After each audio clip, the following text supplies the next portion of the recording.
আজ বিশ্ব বন্যপ্রাণ দিবস। এবছরের থিম বন্যপ্রাণ সংরক্ষণে বৈদ্যুতিন উদ্ভাবনী শক্তির ব্যবহার। জীববৈচিত্র্য বাঁচলে বাঁচবে মানব সভ্যতা, তাই রক্ষা করতেই হবে জীববৈচিত্র্যকে। আলিপুর চিড়িয়াখানায় প্রাণীদের উত্ত্যক্ত করার হাত থেকে বাঁচাতে বসানো হয়েছে 200-রও বেশি ক্যামেরা। সতর্কীকরণ বার্তা রয়েছে প্রায় সব জায়গায়।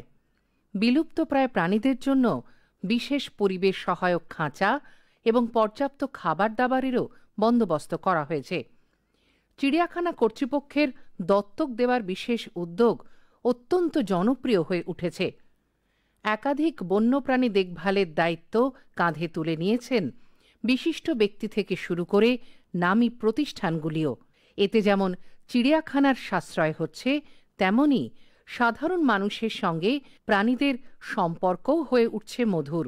এমনই একজন মানুষ বন্যপ্রাণপ্রেমী ব্যবসায়ী অনিল পাঞ্জাবি। নাতির জন্মদিন উপলক্ষে 2টি কাকাতুয়া দত্তক নিয়েছেন তিনি। আমার নাতি 3 বছরে আছে, তো বার্থডে দিনে আমি একটা অ্যাপ্লিকেশন করা হয়েছে কি ওকে ফেভারিট অ্যানিমাল মাঙ্কি আছে, তো মাঙ্কি অ্যাভেলেবেল ছিল না, কাকাতুয়া ছিল। তো আমি বললো ঠিক আছে, এই বছরে আমি করে দিচ্ছি, ওপরে নেক্সট ইয়ারে যদি বান্দর মাঙ্কি অ্যাভেলেবেল থাকে, তো এই নিয়ে অ্যাডপশন করা হয়েছে। তো অ্যাজ ট্যুরিজম ইন্ডাস্ট্রি আমার লোক যে আছে, তো এইটা কনসেপ্টটা খুব ভালো। That is the way forward, যে ফরেন কান্ট্রিতে হয় কি অ্যামিউনিটিস আছে অনেক, টুরিস্ট যায়, তো জু ডেফিনেটলি যায়, তো why not India, why not Calcutta. তো এটা জু ডাইরেক্টরের সঙ্গে কথা হয়েছে কি মিলিয়ে ট্যুরিজম মিলিয়ে একটু ওকে বাড়িয়ে দেয়। ইভেন নিউ টাউনে আসছে, তো অ্যাজ ট্যুরিজম ওয়েস্ট বেঙ্গলে we are contributing to the society. চিড়িয়াখানার অধিকর্তা শুভঙ্কর সেনগুপ্ত জানালেন, দর্শকদের সুবিধার জন্য নানা ব্যবস্থা নেওয়া হচ্ছে। সেই সঙ্গে বন্যপ্রাণ সংরক্ষণে নাগরিকদের উৎসাহ দেওয়া হচ্ছে আরও বেশি করে দত্তক নেওয়ার জন্য। অ্যানিমাল অ্যাডপশন এই স্কিমটা বহু জায়গাতেই আছে, কিন্তু আলিপুর চিড়িয়াখানাতে ইদানিংকালে লোকজনে খুব অত্যন্ত আগ্রহের সাথে এগিয়ে এসেছেন অ্যানিমাল অ্যাডপশনের জন্য।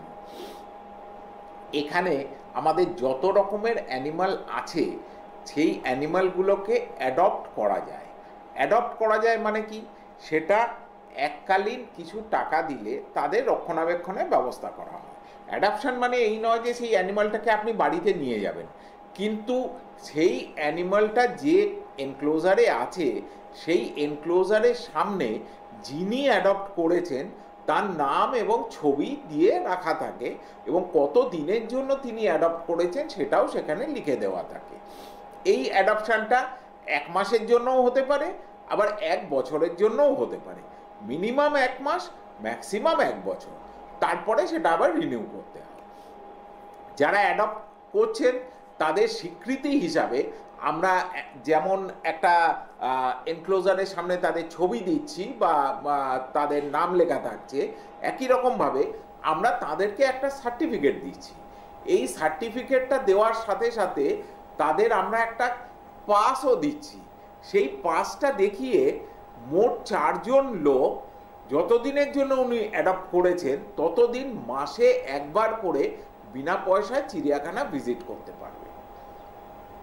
শুধু তাই নয়, অ্যাডপশনের যে টাকাটা চিড়িয়াখানা কর্তৃপক্ষকে ওনারা জমা করছেন, সেইটার এগেনস্টে কিন্তু ইনকাম ট্যাক্সের ছাড়ের সুযোগও আছে।